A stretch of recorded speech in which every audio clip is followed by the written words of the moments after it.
여기는 강원도 인제군에 있는 인제 천리길 중에서 설악 마주보기 길입니다. 제 뒤로 보이는 피나무도 낙엽을 모두 떨구었습니다. 이제 겨울이 문턱으로 들어가고 있는 절기죠.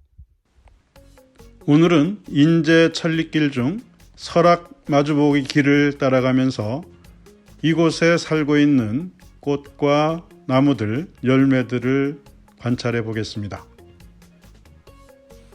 설악 마주보기 길은 인제 천리길 505km 20구간 중에서 4-1 구간으로서 그 중에 오늘 제가 간 길은 약 6km에 이르는 코스로서 4-1 구간 중에 핵심 구간이라고 할 수 있습니다.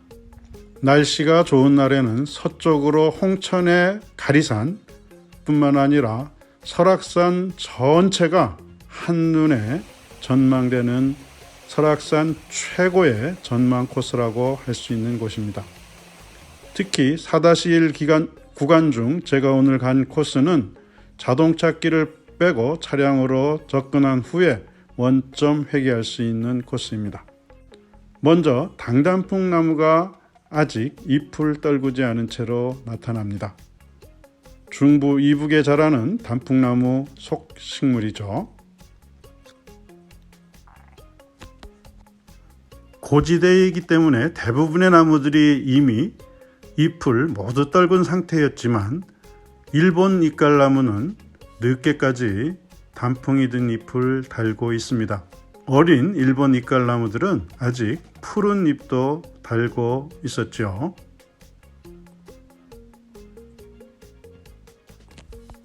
잎이 늦게 떨어지는 나무들을 관찰해 보면 어린 나무나 줄기 밑에서 가지가 난 곳에 달린 잎들이 많습니다. 박달나무도 어린 개체에서 아직까지 노란 단풍을 그대로 달고 있었습니다.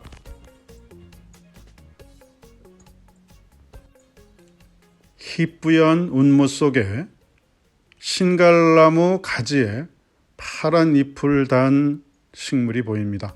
멀리서 보면 까치집 같기도 한데요. 기생식물 겨우살입니다.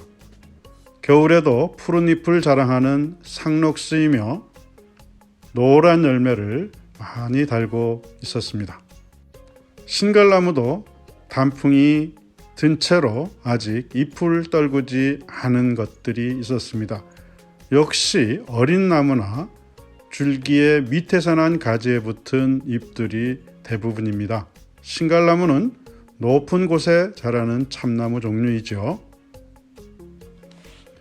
소나무가 상록수라서 잎을 떨구지 않는 것으로 생각할 수도 있는데 소나무도 단풍이 들고 잎이 떨어집니다.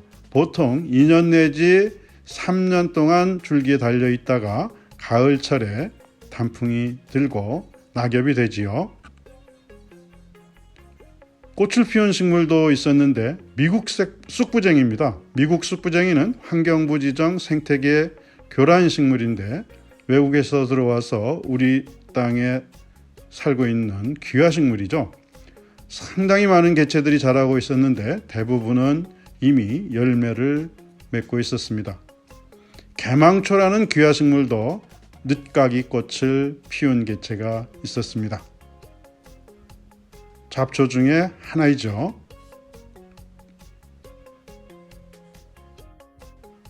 운무가 거치지를 않아서 오늘 전망은 볼 수가 없었습니다. 매우 안타까웠습니다. 또 꽃을 피운 풀꽃이 있었는데 가까이 가서 보니 서양 민들레였습니다. 우리 민들레들이 주로 봄에만 꽃을 피우는 데 비해서 이 귀화식물인 서양 민들레는 봄부터 가을까지 꽃을 피우지요. 모인 꽃삭의 조각이 뒤로 젖혀진 것으로 확실하게 구분할 수가 있습니다. 운무 속에서 소나무는 더 운치를 더하죠. 소나무 노거수들이 곳곳에 서 있었는데 운무와 함께 멋진 풍광을 자아냈습니다. 한쪽에만 가지를 뻗은 것은 아마도 바람 때문이겠죠. 제 뒤로 보이는 커다란 소나무가 이 설악마주보기 길의 트레이드마크 같은 나무입니다. 날씨가 좋은 날에는 이 소나무를 배경으로 해서 설악산까지 나오는 멋진 인생샷을 찍을 수 있는 곳이죠. 이곳은 넓은 공간이 있어서 쉬어가기에도 좋은 곳입니다. 운모 속에서 설악 마주보기 길의 트레이드 소나무가 운치를 더합니다. 움묶인 설악 마주보기 길의 풍경을 조금 더 감상해 보시죠. 운무 속에서 까치집처럼 보이는 겨우살이도 보이는군요. 약재로 쓰이기 때문에 불법적인 채취가 만연하는 그런 식물이기도 하죠. 멀리 능선에 있는 봉우리가 보였다 안 보였다를 반복합니다. 두릅나무는 이미 잎을 다 떨구고 내년에 싹을 틔울 겨울눈과 잎이 떨어져 간 자리인 옆푼이 독특한 모양으로 반깁니다. 낙엽이 모두 진 숲바닥에 양치식물인 관중이 군락을 이루어 푸르름을 간직하고 있습니다. 관상가치도 높은 식물이지요.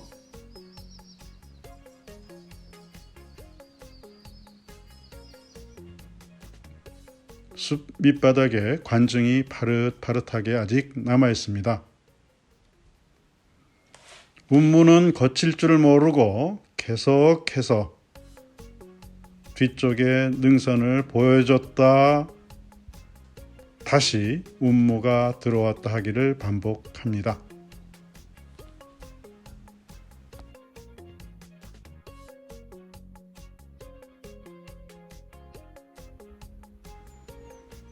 마지막 잎사귀를 떨구고 있는 일본 이깔나무 군락도 보이는군요. 설악 마주보기 길은 어느 쪽으로 접근하더라도 처음에는 경사길을 조금 올라가고요. 그 다음에 산 허리를 두르는 임도를 따라서 평평한 길을 오랫동안 걷다가 다시 계곡으로 내려오는 그런 코스입니다. 걷기에 편안하고 계곡에서는 물소리를 들을 수도 있죠. 운지버섯 종류도 죽은 신갈나무에 가득 자라고 있습니다. 계곡 옆으로 난 길에 일본 이깔나무가 식재되었고 그 단풍이 좋군요. 산뽕나무도 늦게까지 잎을 떨구지 않는 나무 가운데 하나입니다. 단풍이 노란빛을 띠는 나무인데 주로 능선보다는 계곡에서 자라기 때문에 계곡 부분에서 여러 개체들을 만날 수 있습니다.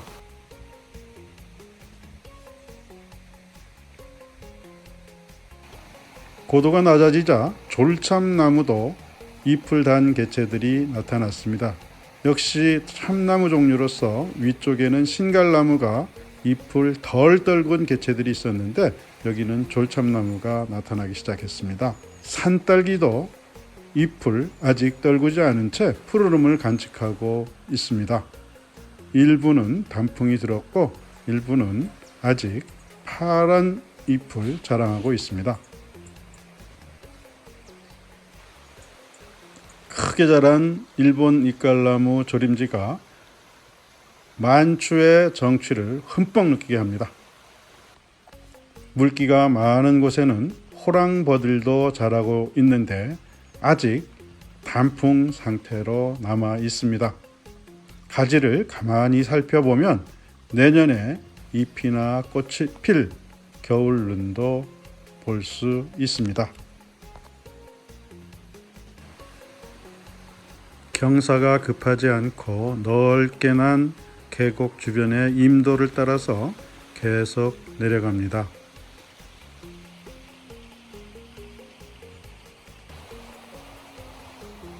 노박덩굴이 열매를 익히고 있습니다.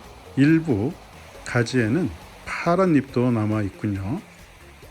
꽃은 작아서 볼품이 없지만 가을에 익는 열매는 빨간색으로 화려하기 그지 없습니다. 열매 껍질이 벗겨지면 그 안에 빨간 씨앗이 드러나지요. 말라 삐뚤어진 오미자 열매도 겨울 맞을 준비를 하고 있는 듯 합니다. 뱀달기는 푸른 잎에 아직 빨간 열매를 달고 있군요. 먹을 수도 있는 열매지만 그리 맛은 좋지 않습니다.